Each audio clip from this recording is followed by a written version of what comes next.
Part 5 गद्दारों की information वाली chip. उधर जंगल में नेचर कैंप में प्रोफेसर सभी स्टूडेंट को बताते हैं उन लोगों को आगे के प्रोजेक्ट की तैयारी के लिए और नेचर को और करीब से जानने के लिए समुद्र किनारे जाना होगा। और इसके लिए वह लोग अभी और इसी वक्त निकलेंगे ताकि शाम होते होते वह लोग वहां तक पहुंच सके।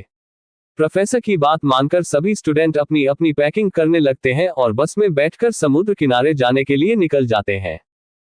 डेविडसन बंगले में शाम के लगभग 4 o'clock बजे क्रिश अपने कमरे में बेड के सहारे बैठकर सुकून की नींद सोया हुआ था। तभी उसके कमरे के डोर पर कोई नॉक करता है, लेकिन क्रिश इतनी गहरी नींद में सोया था कि उसकी नींद टूटती ही नहीं। लगभग 3 बार नॉक करने के बाद भी जाकर क्रिश की नींद नहीं टूटती है। ये देखकर दरवाजे पर खड़ा राका परेशान हो जाता है, क्योंकि आज तक ऐसा नहीं हुआ था कि कोई इतनी बार नॉक करने पर क्रिश का दरवाजा न खुले, बल्कि दरवाजे पर छोटी सी आहट से क्रिश जल्दी से दरवाजा खोलता था। अचानक राका को कुछ अनहोनी होने का डर सताने लगता है। ये सोचकर राका अपनी गन को लोड करके अपनी पोजीशन बनाकर अपने लोगों को इशारा करता है दरवाजा तोड़ देने के लिए। राका का ऑर्डर पाकर अगले ही पल उसके गार्ड क्रिश के कमरे का दरवाजे पर एक साथ पुश करते हैं और वो दरवाजा टूट जाता है। राका अपने साथियों के साथ क्रिश के कमरे के अंदर दाखिल होता है, लेकिन अंदर का नजारा देखकर सभी की आंखें फटी की फटी रह जाती हैं। अचानक दरवाजा टूटने की आवाज से क्रिश जल्दी से हड़बड़ाहट में उठता है और अपने सामने राका और उसके गार्ड को देखकर गुस्से से चिल्लाते हुए कहता है, "What the hell is this? What is the way to get inside?" लेकिन राका अपने सामने क्रिश को सही सलामत देखकर सिर झुकाकर कहता है, "I am sorry king, the first thought you were in trouble." हमने दरवाजे को बार बार नॉक किया पर आपने अंदर से कोई जवाब नहीं दिया, इसलिए मजबूरी में मुझे यह फैसला लेना पड़ा। राका की बात सुनकर क्रिश थोड़ा शांत होते हुए कहता है, "ओह, दरअसल मुझे थोड़ी नींद आ गई थी, इसलिए दरवाजे की नॉक की आवाज सुनाई नहीं दी।" क्रिश के मुंह से यह बात सुनकर राका हैरान होते हुए कहता है, "व्हाट? यह आप क्या कह रहे हैं? किंग, आप सो गए थे? लेकिन ऐसा कैसे हो सकता है?" राका की बात सुनकर क्रिश अपने सेंस में आता है। वह हैरान होते हुए खुद से कहता है, "यू आर राइट राका, मैं कैसे सो सकता हूँ? ये तो इम्पॉसिबल है। मुझे इंसोम्निया है। पिछले 13 सालों में मैं 1 दिन भी नहीं सोया, तो आज अचानक मैं कैसे सो सकता हूँ?" क्रिश की बात सुनकर राका अपने लोगों को वहां से जाने का इशारा करता है। राका का इशारा पाकर सभी लोग वहां से चले जाते हैं। अब उस कमरे में सिर्फ राका और क्रिश थे। उन लोगों के जाने के बाद राका क्रिश से कहता है, "हो सकता है क्रिश, कल तुम्हें जो गोली लगी थी उसके कारण तुम्हें ज्यादा ब्लड लॉस हुआ है और कमजोरी के कारण तुम्हें नींद आ गई।" दरअसल राका क्रिश का बहुत अच्छा दोस्त भी है और उसका बहुत वफादार भी। वह दुनिया के सामने तो उसे एक मालिक की तरह ट्रीट करता है, लेकिन अकेले में उसका दोस्त है, क्रिश के सुख दुख का साथी और उसका हमराज। क्रिश राका पर जितना भरोसा करता है उतना तो खुद पर भी नहीं करता। कई बार जिंदगी में ऐसा मोड़ आया है जब राका ने अपनी जान पर खेलकर क्रिश की जान बचाई है। राका की बात सुनकर क्रिश उसकी बात को नकारते हुए कहता है, "पागलों जैसी बात मत करो राका। आज से पहले भी मुझे कई बार गोली लग चुकी है और इससे ज्यादा भी ब्लड लॉस हुआ है, लेकिन आज तक मैं अभी सोया नहीं हूँ। हाँ, बेहोश हो चुका हूँ, वह बात अलग है, लेकिन इस वक्त तो मुझे वीकनेस भी फील नहीं हो रही है। शायद इसका कारण कुछ और है।" क्रिश की बात सुनकर राका हैरान होते हुए पूछता है, "कहीं तुम ऐसा तो नहीं कहना चाहते कि तुम्हारी बीमारी ठीक हो गई है?" "नहीं, मैं ऐसा नहीं कह रहा, लेकिन मुझे इसका कारण जाना होगा। फ्रेंड को कॉल करो और से यहाँ आने को कहो," क्रिश ने सपाट लहजे में कहा। क्रिश का ऑर्डर पाकर राका तुरंत फ्रेंड को मैसेज करता है। क्रिश राका से पूछता है, "क्या मछली जाल में फंसी? हमने तुम्हारी जान का जो रिस्क लिया था तुम्हें पुलिस के हाथों पकड़वाने का, क्या उसका रिजल्ट मिला? गद्दारों के बारे में क्या इन्फॉर्मेशन है?" ये सुनकर राका क्रिश को बताता है, "मैं ज्यादा इन्फॉर्मेशन तो नहीं निकाल पाया, लेकिन उनमें से कुछ लोगों के नाम की लिस्ट मैंने उस चिप में निकाल ली थी जो मैंने पुलिस हेडक्वार्टर से चुराई थी। अब हमें अगर कोई जानकारी मिल सकती है तो उस चिप में ही मिल सकती है। चलो वह चिप निकालो, देखते हैं कौन गद्दार है।" चिप की बात सुनकर क्रिश जल्दी से अपने कपड़ों को देखने लगता है। कपड़ों में कुछ ना मिलने पर क्रिश अपने आसपास देखता है, लेकिन उसे चिप नहीं मिलती। क्रिश को चिप का ध्यान ही आ नहीं रहा था। क्रिश परेशान होते हुए राका से कहता है, "नहीं मिल रही है, शायद वह कहीं गिर गई है।" ये सुनकर राका हैरान होते हुए कहता है, "व्हाट? चिप कहाँ गिर सकती है? याद करने की कोशिश करो क्रिश, तुम जानते हो वह चिप कितनी इंपॉर्टेंट है। दुश्मनों की इंफॉर्मेशन उस चिप में ही है, अगर वह हमारे दुश्मनों के हाथ लग गई तो हमें कुछ भी पता नहीं चल पाएगा।" राका की बात सुनकर क्रिश अपने दिमाग पर जोर डालते हुए याद करने की कोशिश कर रहा था। लास्ट टाइम वह चिप कहाँ थी पर उसे याद नहीं आ रहा था। क्रिश पूरे दिन को रिकॉल करता है। पुलिस उसका पीछा कर रही थी, उसे गोली लगी थी, फिर कार एक्सीडेंट हुआ, उस वक्त उसने चिप चेक की थी, चिप उसके पास ही थी। फिर वह जंगल की तरफ भागा और उस लड़की से मिला। उसके बाद वह बेहोश हो गया और उसे कुछ याद नहीं। जब होश में आया तो उसने देखा ही नहीं कि उसके पास चिप है या नहीं। क्रिश राका को बताता है वह चिप जंगल में ही कहीं गिरी है। फिर क्रिश राका से कहता है कि जिस पेड़ के नीचे वो छुप कर बैठा हुआ था वहां से लेकर आसपास के 20 मीटर की दूरी तक सब चेक करो, कोना कोना खंगालो, चिप वही आसपास जंगल में गिरी होगी। वह दोनों अभी आपस में बात कर ही रहे थे तभी डॉक्टर फ्रैंक कमरे के अंदर दाखिल होता है। फ्रैंक आते ही कृषि से पूछता है, क्या हुआ किंग, आपकी तबीयत तो ठीक है, कोई प्रॉब्लम है क्या, मुझे क्यों बुलाया? डॉक्टर फ्रैंक बिना दरवाजे को नॉक किए कमरे में दाखिल हुआ था। ये देखकर क्रिश गुस्से से उसे घूरते हुए कहता है, तुम्हारी हिम्मत कैसे हुई बिना दरवाजा नॉक किए बिना इजाजत के कमरे के अंदर दाखिल होने की? क्या तुम्हें अपनी जिंदगी से प्यार नहीं है?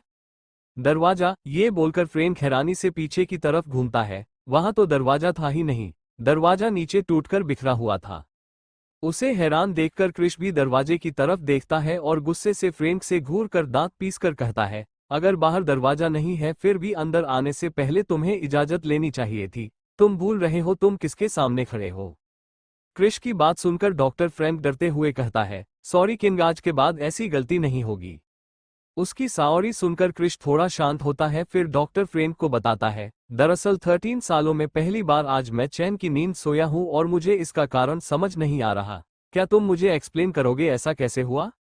क्रिश की बात सुनकर डॉक्टर फ्रैंक हैरान रह जाता है। उसे तो इस बात पर विश्वास ही नहीं हो रहा था कि क्रिश जो कह रहा है क्या वो सही है। वह अपनी कंफ्यूजन क्लियर करने के लिए एक बार फिर क्रिश से कहता है, माफ कीजिएगा किंग, क्या आपने अभी यह कहा कि आपको नींद आई है? क्यों तुम्हें एक बार में सुनाई नहीं देता कि मैंने क्या कहा? हाँ, मुझे 13 सालों में पहली बार नींद आई है। अब जल्दी इसका एक्सप्लेनेशन दो, क्योंकि तुम जानते हो आज तक मैंने एक चैन की नींद लेने के लिए ना जाने कितने ही ड्रग्स का इस्तेमाल किया है, ना जाने कितने ही नींद की गोलियां खाई है, लेकिन मुझ पर कुछ असर नहीं होता, मैं कभी नहीं सोया। तो आज अचानक मुझे नींद कैसे आ गई? ये सुनकर डॉक्टर फ्रैंक हैरान होते हुए कहता है, हो सकता है किंग, हाल ही के दिनों में आपने कुछ ऐसा खाया या यूज किया है जिसके कारण आपको मेंटल स्ट्रेस से राहत मिली है, क्योंकि आप जानते हैं आपकी यह बीमारी फिजिकल नहीं बल्कि इमोशनल है। कुछ बरसों पुराना आपकी जिंदगी में ऐसा हुआ है जिसके कारण आप चैन की नींद नहीं ले पाते, लेकिन अचानक आपको उस स्ट्रेस से राहत मिली है, आपको इमोशनल सपोर्ट मिला है और यही कारण है आपकी नींद आने का। ये सुनकर क्रिश डॉक्टर फ्रैंक से पूछता है, आखिर ऐसा क्या हो सकता है, मुझे क्लियर करो। सॉरी किंग, इसका जवाब तो आपको खुद ही ढूंढना होगा, क्योंकि आप लगभग 30 घंटे से यहाँ से गायब थे और उस बीच आपको ऐसा क्या मिला, आपने ऐसा क्या यूज किया जिसके कारण आपका स्ट्रेस दूर हुआ है, इस बारे में सिर्फ आप जानते हैं। याद करने की कोशिश कीजिए, आपको आपके जवाब मिल जाएंगे और मेरी मानिए तो आपने जिस चीज को भी यूज किया है उस चीज को हमेशा यूज कीजिए, शायद यही आपकी बीमारी का सल्यूशन भी है। डॉक्टर फ्रैंक की बात सुनकर क्रिश उसे वहां से जाने का इशारा करता है। डॉक्टर फ्रैंक भी वहां से चला जाता है। डॉक्टर के जाने के बाद क्रिश याद करने की कोशिश करता है कि आखिर 30 घंटे के बीच उसने ऐसा भी क्या किया है जिसके कारण उसे इमोशनल सपोर्ट मिला है। तभी उसकी नज़र राका पर पड़ती है। क्रिश राका को ऑर्डर देते हुए कहता है, तुम अभी के अभी जंगल में हमारे लोग लगा दो और उस चिप को ढूंढने की कोशिश करो, इससे पहले कि वह हमारे दुश्मनों या पुलिस के हाथ लगे। मुझे पूरा यकीन है कि पुलिस अब तक मुझे उस जंगल के आसपास ढूंढ रही होगी या मेरे खिलाफ सबूत ढूंढ रही होगी। पुलिस के पहुंचने से पहले हमें उस चिप तक पहुंचना होगा। क्रिश का ऑर्डर पाकर राका वहां से जाने लगता है। तभी क्रिश को कुछ याद आता है, वह राका को पीछे से आवाज देते हुए कहता है, स्टॉप। क्रिश की आवाज सुनकर राका के चलते हुए कदम रुक जाते हैं। वह घूमकर क्रिश की तरफ देखता है। क्रिश राका से कहता है, मैं तुम्हें एक इम्पोर्टेंट काम दे रहा हूं, मुझे किसी की इंफॉर्मेशन निकलवानी है। वह कौन है, कहां से आई है, उसका अगला पिछला सारा रिकॉर्ड। क्रिश का ऑर्डर सुनकर राका बिना कोई सवाल पूछे वहां से चला जाता है। आखिर किसकी इंफॉर्मेशन निकलवाना चाहता है क्रिश? आखिर किसके पास है ये चिप? कैसे ठीक हो क्रिश की 13 साल पुरानी बीमारी?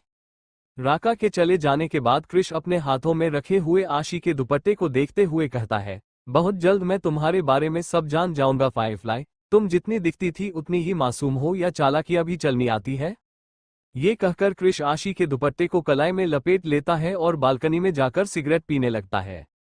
इधर दूसरी तरफ बीच के किनारे अब तक शाम के लगभग 5 o'clock बज चुके थे।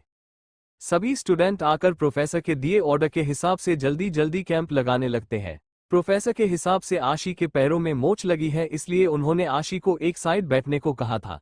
आशी ने आज पहली बार अपनी जिंदगी में समंदर देखा था, वह तो बस समंदर में खो सी गई थी। आशी सबसे नजर बचाकर जल्दी से समंदर के पानी के पास जाती है और उस समंदर के पानी में अटखेलियां करने लगती है। डूबते हुए सूरज को देखकर अपने हाथ फैलाकर जोर से चिल्लाते हुए कहती है, कान्हा जी, थैंक यू मुझे इतना खूबसूरत नजारा दिखाने के लिए। कहते हुए आशी पैरों से पानी को उछालने लगती है। इस बीच आशी यह भी भूल गई थी कि उसने ही प्रोफेसर के सामने पैरों में मोच लगने का ड्रामा किया था। आशी के जोर जोर चिल्लाने से और पानी में छपकने से प्रोफेसर का ध्यान उसकी तरफ जाता है। वह आशी को पानी में छपकते हुए देखकर हैरान रह जाते हैं और उन्हें समझ में आता है कि आशी ने उन्हें उल्लू बनाया है। ये देखकर प्रोफेसर गुस्से से आग बबूला होकर आशी के पास जाते हैं और गुस्से से चिल्लाते हुए कहते हैं, आशी मुझे तुमसे यह उम्मीद नहीं थी। तुमने मुझे बेवकूफ बनाया और मुझसे झूठ बोला। अब मैं तुम्हारी कंप्लेंट कॉलेज में करूंगा, तुम देखना। प्रोफेसर की बात सुनकर आशी अपने होश में आती है। अब जाकर उसे याद आया था कि उसने पैरों में मोच लगने का नाटक किया था। अब आशी बुरी तरह फंस चुकी थी। अब उसे प्रोफेसर को अपने झांसे में लेना जरूरी था, वरना उसे रेस्टिगेट होने में 1 मिनट भी नहीं लगेगा। आशी अपने नाखून चबाते हुए आंखों को गोल गोल घुमाते हुए अगली प्लानिंग सोचने लगती है। तभी उसके दिमाग की बत्ती जलती है और वह अपने आंसुओं की टंकी चालू करते हुए कहती है, सर क्या बताऊं मैं आपको, मैं एक छोटी सी मासूम सी गुड़िया जैसी बच्ची। बचपन से लेकर आज तक एक छोटे से विलेज में पली बड़ी। जिंदगी में पहली बार मुझे समंदर दिखाई दिया तो मैं खुद को रोक नहीं पाई और यहाँ खेलने चली आई। मैं मानती हूँ मैंने रात को आप लोगों से झूठ बोला क्योंकि मैं जंगल में भटक गई थी और डर के मारे मुझे जो समझ आया वह मैंने आपसे कह दिया। सर बड़ी मुश्किल से मैंने मेहनत करके अमेरिका आने की स्कॉलरशिप हासिल की है ताकि अपने सपनों को पूरा कर पाऊँ, उन्हें जी पाऊँ। लेकिन अगर आप चाहते हैं कि मेरी कंप्लेंट करके मुझे कॉलेज से मेरे बम पर लात मारकर बाहर फेंक दिया जाए तो आप कर सकते हैं। मुझे आपसे कोई शिकायत नहीं होगी क्योंकि मैं हूं ही इस लायक। मैंने अपनी बेवकूफ़ी में आकर अपने देवता समान प्रोफेसर को धोखा दिया। कर दीजिए मेरी कंप्लेन सर, कर दीजिए।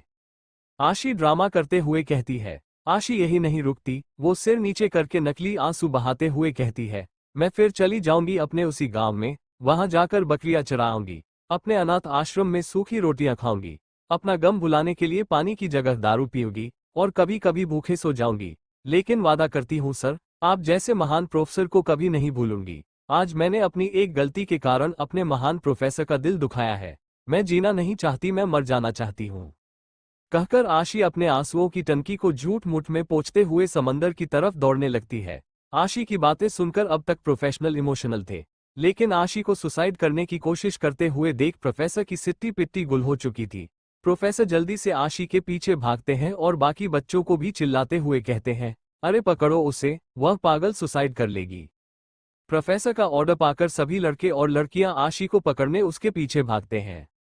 इस वक्त प्रोफेसर की तो दिल की धड़कन मानो रुक सी गई थी। अगर आशी को कुछ हो गया तो प्रोफेसर को उसे टॉर्चर करने के इल्जाम में जेल जाना होगा। तभी जॉश और कैथी आशी को पकड़ लेते हैं। जॉश और कैथी परेशान होते हुए आशी से कहते हैं, अरे यार आशी तू ये क्या कर रही है, पागल तो नहीं हो गई है? इतनी छोटी सी बात पर सुसाइड कौन करता है? अगर सर तेरी कंप्लेंट कर भी देंगे फिर भी तुझे वार्निंग देकर छोड़ दिया जाएगा। इसमें सुसाइड करने वाली कौन सी बात है? आशी झूठमूठ ही खुद को छुड़ाने की कोशिश करते हुए कहती है, अरे बेवकूफों, मैं क्या पागल हूं जो सुसाइड करूंगी? ये तो मैं सर को बोतल में उतारने के लिए कर रही हूं। तुम लोग बस मुझे छोड़ना मत वरना मुझे सच में सुसाइड करना पड़ेगा। आशी की बात सुनकर कैथी हैरान होते हुए पूछती है, बोतल? ये बोतल क्या होता है? जॉश भी हैरान नजरों से आशी को देख रहा था। वह भी इस बात का मतलब समझना चाहता था। उसने आशी को कसकर पकड़ रखा था ताकि वह छूट ना सके। आशी झूठ मूठ में खुद को छुड़ाने की कोशिश करते हुए धीरे से कैथी से कहती है, अरे बेवकूफ, तुझे अभी बोतल का मतलब समझाने का टाइम नहीं है, बाद में बताऊंगी। पहले बस तुम लोग मुझे जोर से पकड़ कर रखना। आशी की बात सुनकर कैथी और जॉश उसे और जोर से पकड़ लेते हैं। आशी खुद को छुड़ाने की कोशिश करते हुए जोर जोर से चिल्लाते हुए कहती है, छोड़ दो मुझे, मर जाने दो, मैं जीना नहीं चाहती। आखिर क्या करूंगी मैं इस बेरंग जिंदगी का?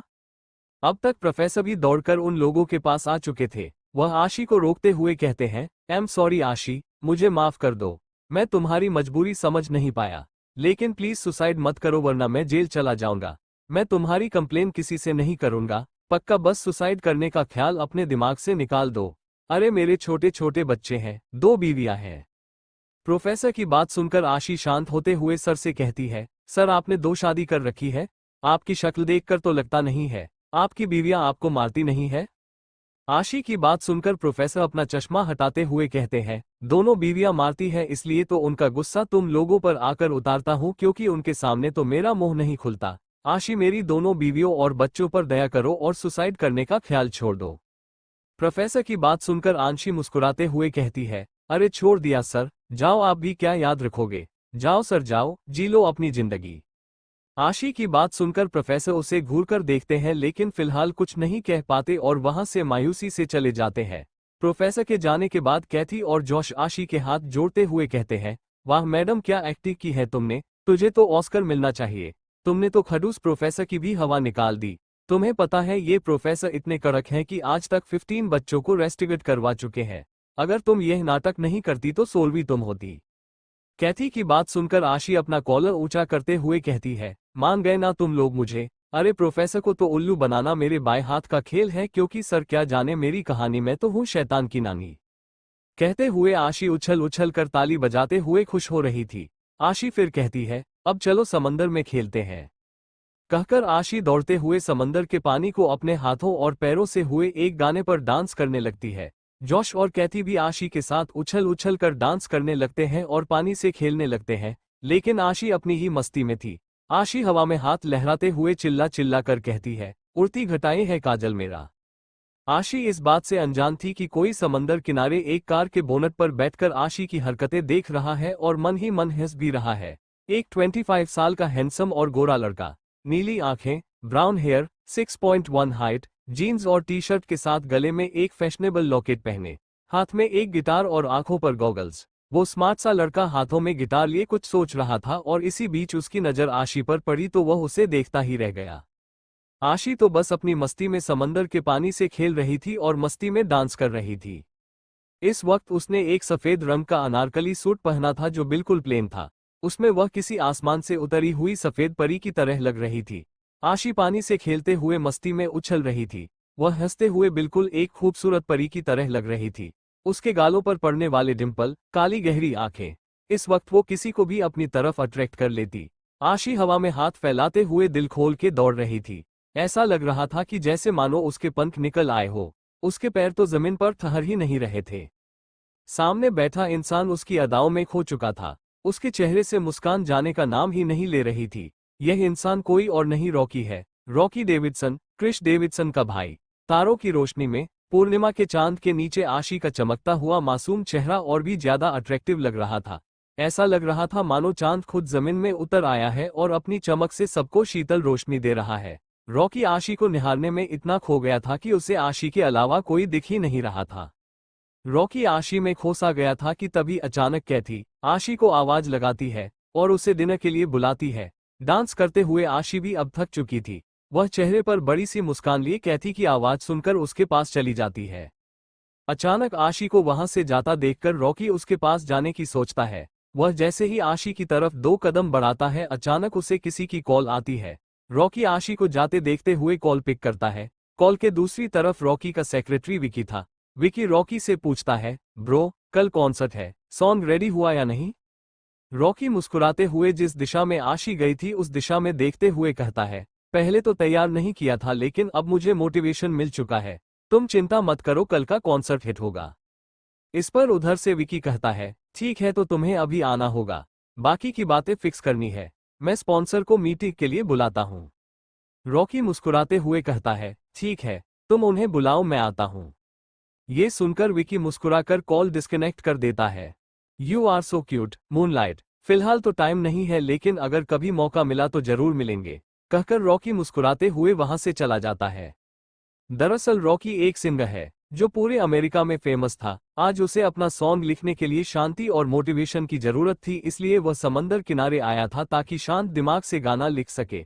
पहले तो उसे कोई मोटिवेशन नहीं मिल रही थी। वह काफी देर से अपने सॉन्ग को लेकर परेशान था, पर जब उसने आशी की पहली झलक देखी तो बस उसे मोटिवेशन भी मिल गई और सॉन्ग की धुन भी दिमाग में आ गई। क्या रॉकी को हो गया लव एट फर्स्ट साइट? क्या रॉकी आशी से मिल पाएगा? क्रिश और रॉकी, 2 भाइयों के प्यार में किसे मिलेगी आशी? आगे देखने के लिए चैनल को सब्सक्राइब और लाइक जरूर करें। धन्यवाद।